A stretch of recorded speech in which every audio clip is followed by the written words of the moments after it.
At 20:43 on the night of December 18, 1941, the Italian submarine Scirè slid beneath the surface of the Mediterranean, leaving behind the dim orange glow of La Spezia's dockyards.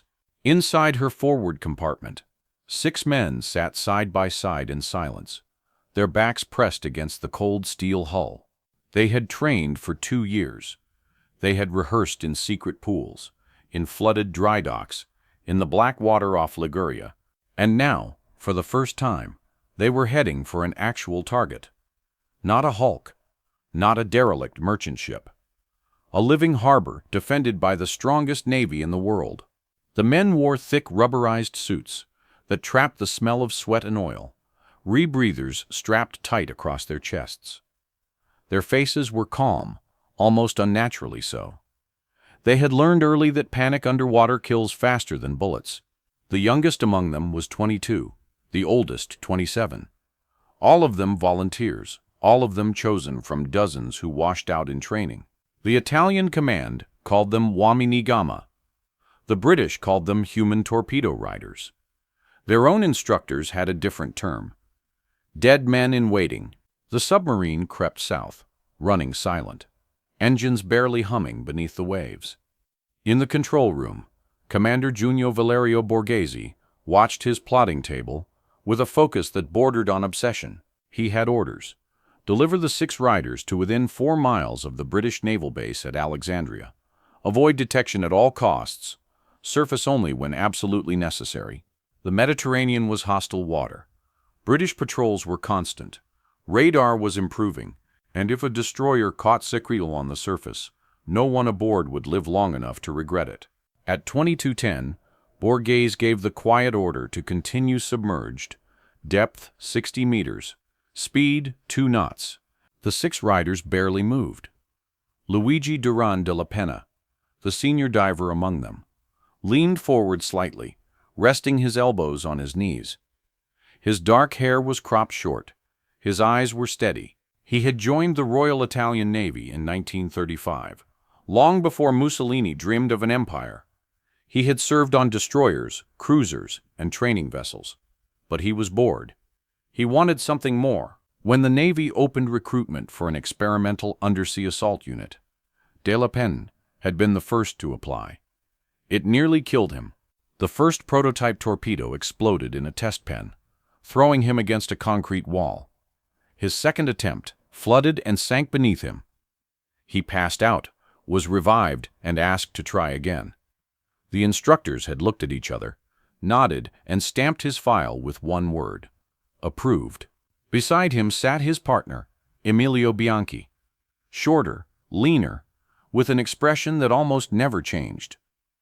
Bianchi was a mechanic by trade. He understood every bolt inside the Mayal, every wire, every valve. When something went wrong, and something always went wrong, it was Bianchi who repaired the damage beneath 20 feet of water, while de la Penna steadied him. Across from them, Lieutenant Antonio Marseglia adjusted the strap on his rebreather. He was younger than de la Penna, but with sharper features, a faster temper, and a gift for navigation. He could memorize an entire harbor layout after a single glance at a map. His partner Spartaco Shergit noticed him fidgeting. "You'll wear that strap out before we even get there." Shergit whispered. Marseglia didn't smile. He rarely did before a mission. At the far end of the compartment, Captain Vincenzo Martellota and Petty Officer Mario Marino checked their waterproof bags. Both carried the tools they would need if they had to cut through nets, remove obstructions, or detach the warhead manually. Martellota had been in the Navy for nearly a decade. Marino, a fisherman's son from Toronto, had learned to swim before he could walk. The submarine rocked slightly as currents shifted. No one spoke. The only sounds were breathing and the soft metallic groan of stressed steel. At 23:51, Borghese ordered the crew to prepare for periscope depth. 20 minutes later, Scirè rose slowly toward the surface. The Mediterranean above was pitch black. Alexandria lay far beyond the horizon, its lights invisible, but British patrols were always near. The crew unlatched the forward hatch. Cold air rushed in. Borghese climbed halfway out, scanned the sea with binoculars, and lowered himself back down. "All clear," he said quietly. "Begin operations." The divers moved with mechanical precision. They slid their torpedoes forward on rails toward the open hatch. The Myal were monstrous things, 6 meters long, fitted with electric motors, magnetic clamps, depth regulators, and detachable warheads. Each weighed nearly 2 tons. Each had enough explosive power to tear open the keel of a battleship. But they were slow, unstable, often unreliable, and dangerously loud when bumped against anything solid. The men who rowed them accepted this risk because there was no other option. At 0011, on December 19th, the first Myal was eased into the sea, disappearing with a silent ripple. The second followed, then the third. The 6 riders climbed out next, lowering themselves into the freezing water. The shock hit their skin instantly, but none reacted visibly. They had trained for this. Pain was irrelevant. Mission was everything. Borghese leaned out of the hatch. "Buona fortuna," he whispered.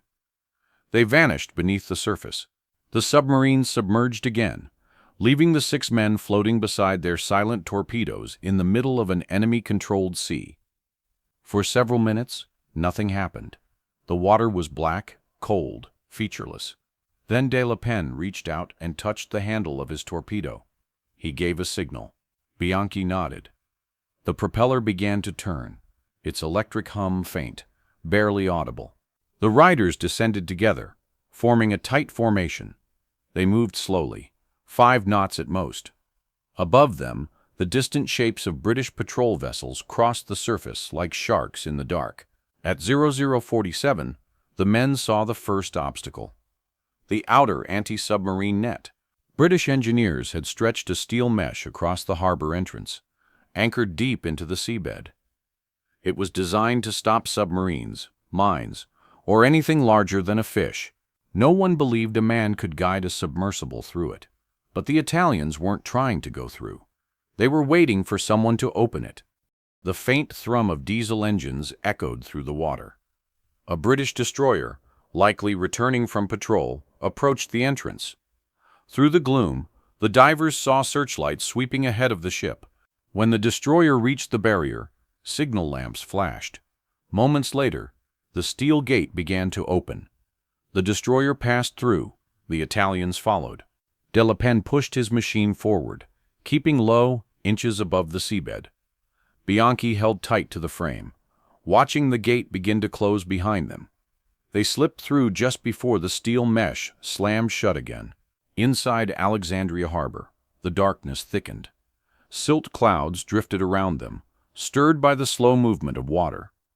The silhouettes of anchored warships cast massive shadows beneath the surface, floating fortresses of riveted steel. The riders slowed.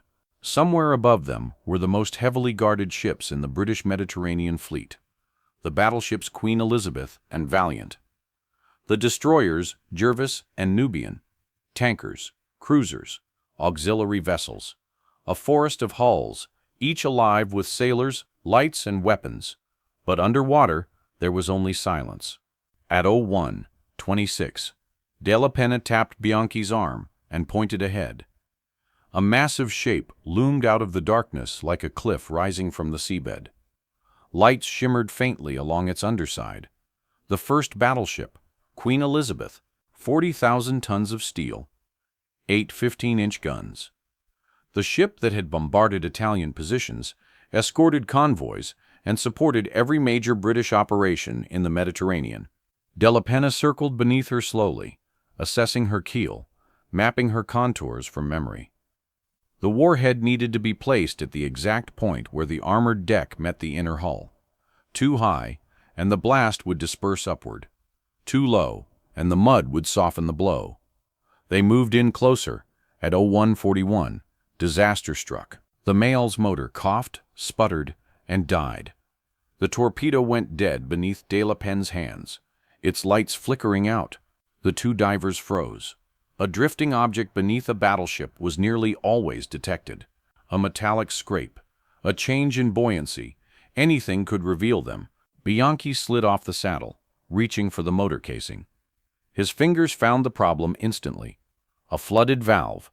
Pressure had forced seawater into a compartment that was supposed to remain dry. He shook his head. The motor was gone. They would need to move the warhead by hand. The charge weighed nearly 300 kilograms. Removing it in open water was difficult. Dragging it along the seabed beneath a battleship was nearly impossible. But impossible was the standard assignment for the uomini Gamma. At 01:53, they unclamped the warhead and began the slow, grueling task of hauling it into position. Every meter took effort. Every minute drained oxygen. Above them, the battleship slept. Below them, the timer ticked. De la Pena checked his gauge. Their oxygen supply was dropping fast. He glanced at Bianchi. No words, no hesitation, only work.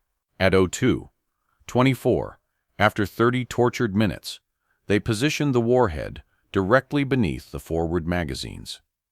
De la Pena reached for the timer switch. He hesitated. Once he activated it, they would have 3 hours. 3 hours to escape the harbor, evade patrols, and reach the rendezvous that almost certainly no longer existed. But hesitation had no place here. He turned the switch. The charge was live. At 02:24, with the warhead armed and the timer ticking, De la Pena tapped Bianchi's shoulder and signaled for retreat. They pushed off from the hull and let the gentle current carry them into deeper darkness. Their bodies ached.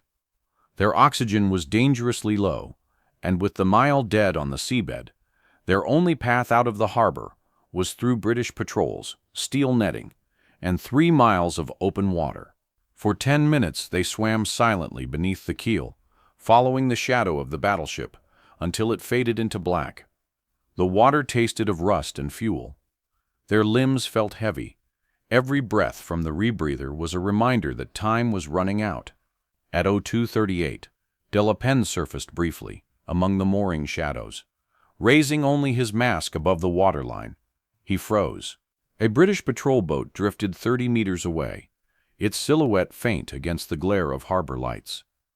2 sailors smoked cigarettes on the deck. One laughed quietly. The sound echoed across the water like a warning. De la Pena slipped beneath the surface again and signaled for a silent dive. They descended until the boat vanished above them. But the harbor was no longer empty. British sailors had begun moving across the decks of nearby ships, shifting cargo, checking lines, preparing for morning inspections. Their lanterns cast shimmering patches of light into the sea. Every sweep of illumination risked catching a glint of metal from the diver's gear. Every shadow threatened discovery. At 02:52, as they crept between 2 anchored destroyers, fate intervened. A sudden current slammed the divers sideways. De la Pena struck the underside of a destroyer's bilge keel with his shoulder. The clang rang through the water, a sound so sharp, so unnatural, that he felt it vibrate in his bones. Above him, a voice shouted. Then another. A lantern beam cut through the water, scattering silvery lines across the seabed. De la Pena and Bianchi dove downward at once, flattening themselves behind a concrete support block. A rope splashed into the water. A hook followed. Another lantern joined the first. The British knew something was there. The divers stayed motionless, lungs burning, eyes fixed upward. After several agonizing seconds, the lights swayed away. The rope was pulled up. The voices faded. They had escaped detection for now. But De la Pena knew the truth. They were deep inside the harbor. Their mayal was gone. Their oxygen was low. Their bodies were failing. And there was still one more barrier between them and open sea. They would not make it. At 03:09, they surfaced again near the stern of Queen Elizabeth, hoping to catch a moment of darkness. But before De la Pena could blink, a searchlight swung across the water.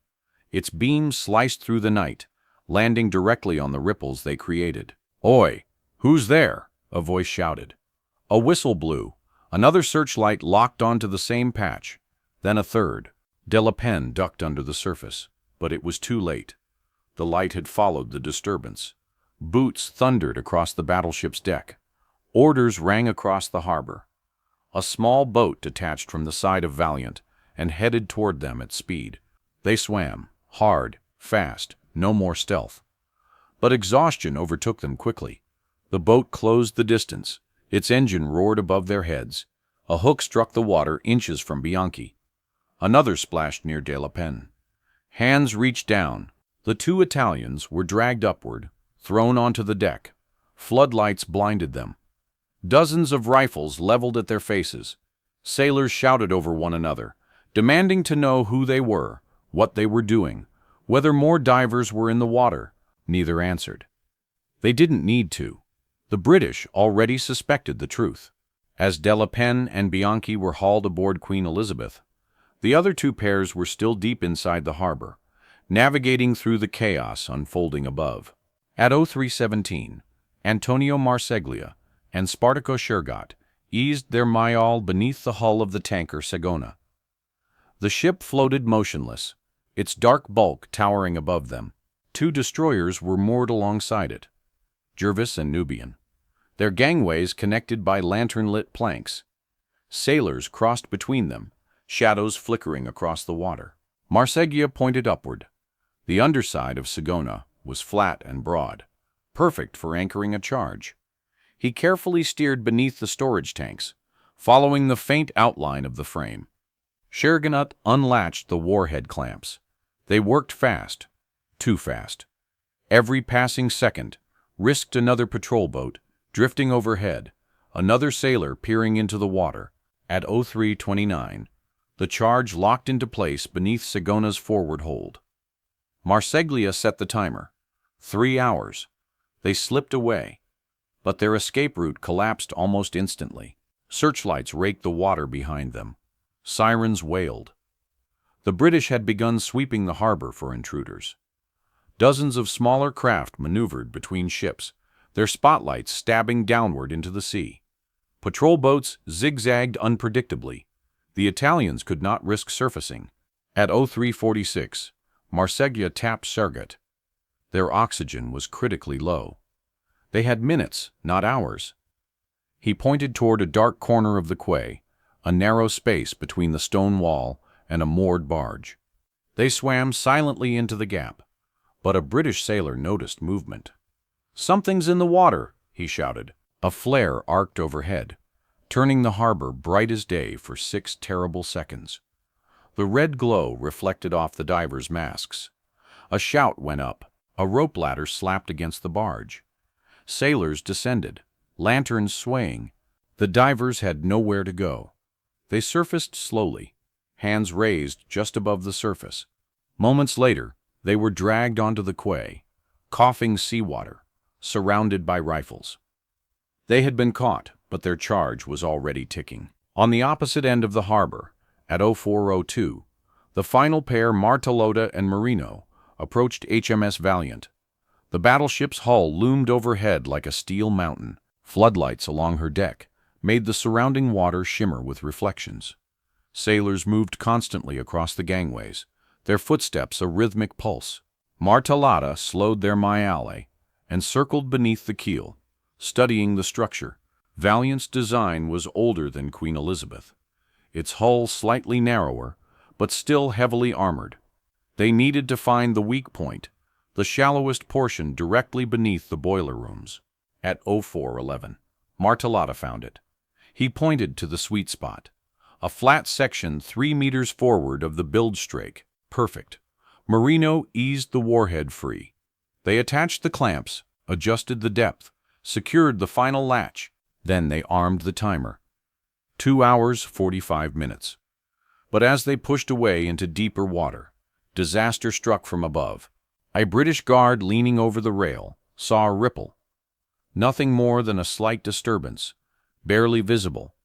But in a harbor on high alert, that was all it took. He shouted. Another sailor joined him. Lanterns swung downward. A command whistle shrieked across the deck. Martellata and Marino dove fast, but they were tired, their legs cramped, their arms shook. A launch boat peeled away from the battleship and sped toward the disturbance. Its engine roared, churning the water violently. The divers swam deeper, but another light found them. Then another. A hook struck the water beside Marino. He twisted, but his foot caught a rope trailing from the Mayal. The tug pulled him sideways. He struggled to free himself, but exhaustion robbed his strength. The British reached them in seconds. Martelota was yanked upward first, then Marino. Both were thrown aboard the launch, wrists bound, rebreathers ripped off. They lay gasping on the deck as officers shouted over each other, demanding to know how many more Italians were in the harbor. They said nothing.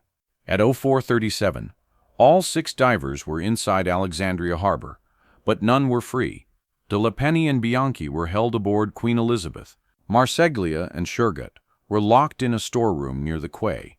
Martelota and Marino were detained inside a small barracks near Valiant.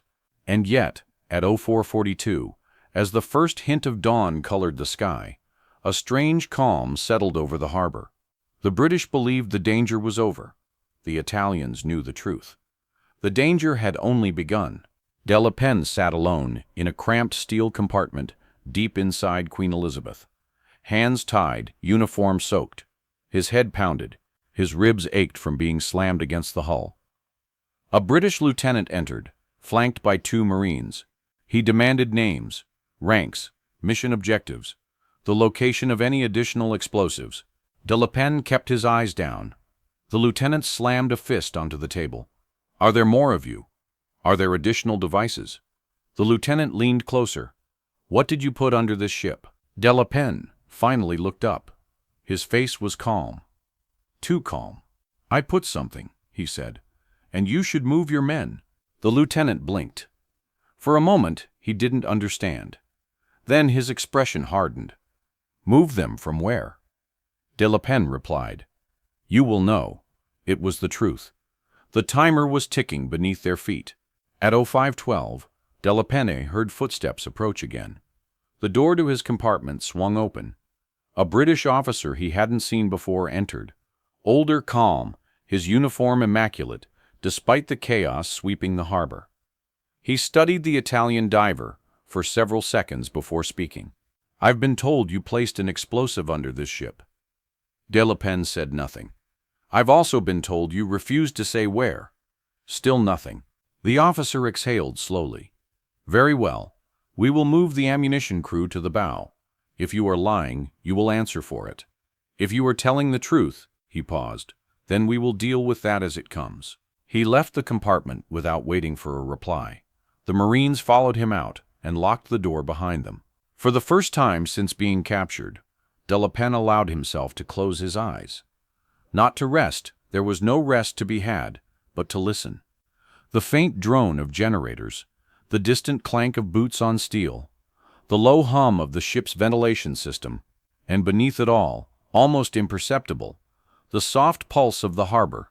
He pictured the charge anchored below them, the warhead, the timer, the cold steel of Queen Elizabeth's hull. He imagined the moments ticking away, second by second, carrying the British fleet toward a disaster none of them yet understood. At 05:19, he felt the floor vibrate slightly. Not an explosion, just the engine of a small patrol craft passing close to the battleship's hull. Voices shouted from above. A ladder clanged against metal. More men boarded. The ship was waking up for the morning watch. No one on deck had any idea what was coming. Across the harbor, in the storeroom where Marseglia and Scirè were held, dawn light slanted through a small square window.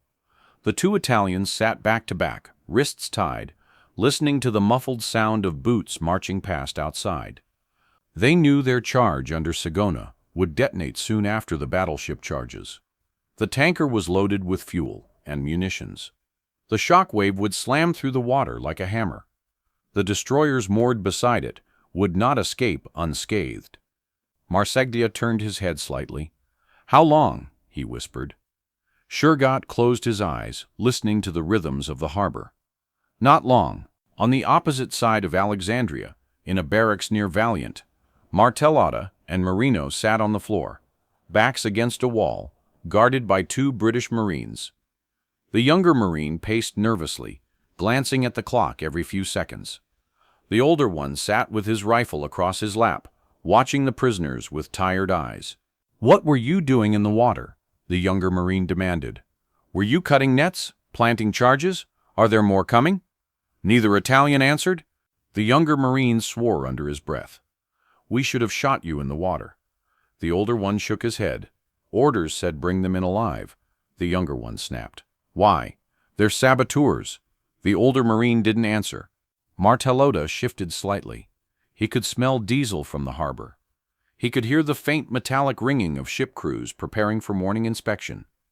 He knew Valiant's charge would detonate sometime after the others.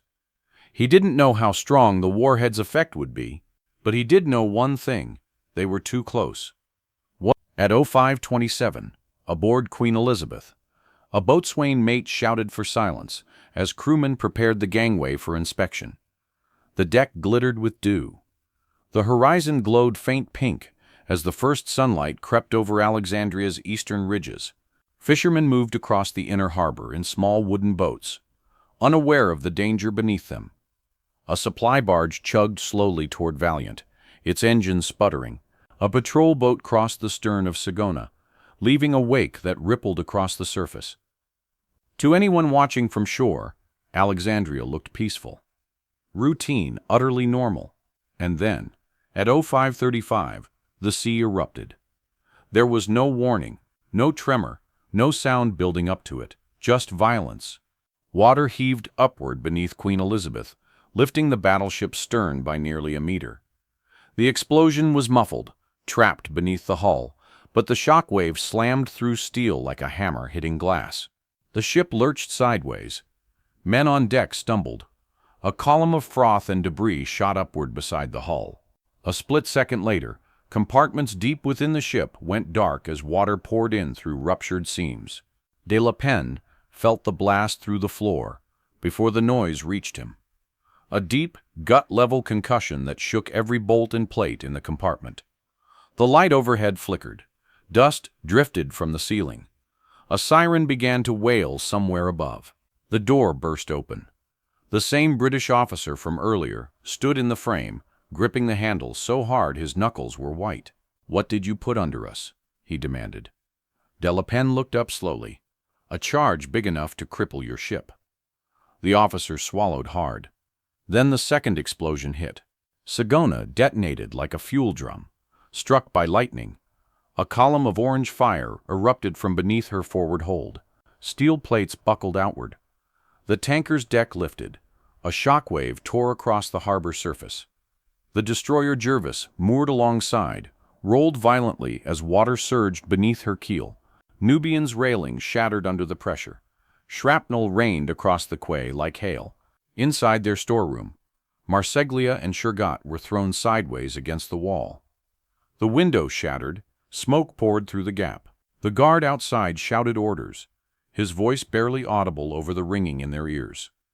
A second blast shook the building, likely the destroyer's depth charges cooking off from the heat. Men ran in every direction, shouting over alarms. The smell of burning fuel flooded the air.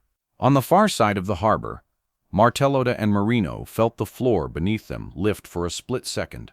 Plaster rained from the ceiling. The young Marine dropped his rifle in surprise. Outside, a ship's horn blared endlessly, damaged wiring sending it into a continuous scream. Marino closed his eyes. Valiant's charge would follow soon. 2 minutes, 3 at most. Aboard Queen Elizabeth, seawater surged into the lower compartments, flooding engineering spaces. Pumps roared to life. Damage control teams sprinted through the corridors. Officers shouted commands. But the ship was losing the battle. Her hull had been blown inward beneath the boiler rooms. She settled slowly into the harbor mud, listing slightly to starboard. De La Pen stood as 2 Marines rushed into the compartment, grabbed his arms, and hauled him up the ladder. The British officer followed. They emerged onto the deck just in time to see smoke rising from the direction of Sagona. Flames licked the sky. Pieces of metal rained down, clattering across the deck. "What else did you do?" the officer demanded, voice cracking. De La Pen didn't answer. He didn't need to. At 05:43, Valiant's charge detonated. The blast lifted the battleship's stern, almost a meter off the water. Men on deck were thrown to their knees. The shockwave knocked 2 sailors overboard. A plume of white spray shot upward, carrying fragments of steel and wood. The fuel barge beside Valiant capsized instantly, spinning in the air before slamming back into the water. Inside the barracks, the explosion shattered every pane of glass. The younger Marines slammed into the wall, dazed. The older one grabbed the 2 Italians by their collars and dragged them toward the exit, as debris fell around them. Outside, the harbor descended into chaos. Smoke rolled across the water. Sirens wailed. Officers shouted over each other, trying to coordinate firefighting crews. Destroyers cut their mooring lines and attempted to move into open water. Tugboats darted between ships, spraying hoses into the flames. The air tasted of diesel, burning rope, and hot metal. At 05:58, the damage was clear. Queen Elizabeth, crippled, settled on the harbor floor. Her engines flooded, her boilers offline. She would not move for months. Valiant severely damaged. The blast ruptured fuel tanks, tore through engineering compartments, and jammed several bulkheads. She was immobilized. Sagona wrecked, burning heavily, listing to port. Jervis and Nubian, both damaged by the tanker's explosion. Hull plates buckled, internal compartments flooded. 6 men, 3 charges, 1 night. They had done what an entire air wing could not. At 06:11, as British officers struggled to understand what had hit them, the 6 Italians were reunited under guard near a damaged warehouse. Their hands were tied, uniforms soaked, faces streaked with salt and harbor grime. Della Pen glanced at Bianchi.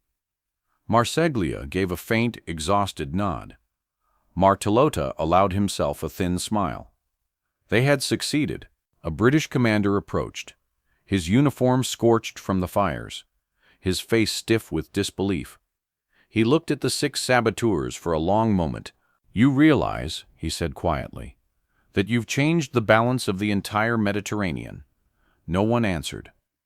There was nothing to say. The British transported them to a temporary internment facility outside Alexandria. Doctors treated their exhaustion, dehydration, and minor injuries. Guards watched them with a mixture of anger, awe, and something else, respect. News of the attack spread across the fleet within hours. By noon, senior officers from the Mediterranean Command inspected the crippled battleships themselves. The scale of the damage was unmistakable. 2 of Britain's most powerful capital ships were out of action for months. The Eastern Mediterranean naval balance had flipped overnight. Inside their cell, Della Pen finally allowed himself to sit back and exhale. The pain in his legs throbbed, his shoulders burned, his fingers were raw from struggling with the Michelet's controls. But none of it mattered. He had done the impossible. 6 months later, the British exchanged prisoners with Italy. Della Penna and the others were released. When Italy switched sides in 1943, the British Navy awarded him the Distinguished Service Medal, the same Navy he had crippled. He accepted it with quiet dignity. Years later, during a ceremony in London, the British officer who had interrogated him aboard Queen Elizabeth approached him and extended a hand. De La Pen shook it. "You warned me," the officer said. "I did," De La Pen replied. "You could have said more." De La Pen smiled faintly. "I said enough." The officer nodded, and for a moment, just a moment, the war between them felt very far away. And the raid on Alexandria remains one of the most daring acts of underwater sabotage in history. Not because of the explosives, not because of the technology, but because 6 men on 3 slow experimental machines penetrated one of the best defended harbors in the world and shattered a fleet. Not by chance, not by luck, but by skill, endurance, discipline, and a kind of quiet, focused courage that almost looks unreal when you read about it, 80 years later. If this story moved you the way it moved us, do us a favor, hit that like button. Every click tells YouTube to show this story to someone new. And if you haven't subscribed yet, consider it. We pull forgotten moments like this out of dusty archives every single week. drop a comment, and tell us where you're watching from. The United States, the United Kingdom, Australia, Canada, the Netherlands. Our community is everywhere, and every single message helps keep these memories alive. 6 men, 3 machines, 1 night that changed the Mediterranean, and 1 story that deserves to be remembered.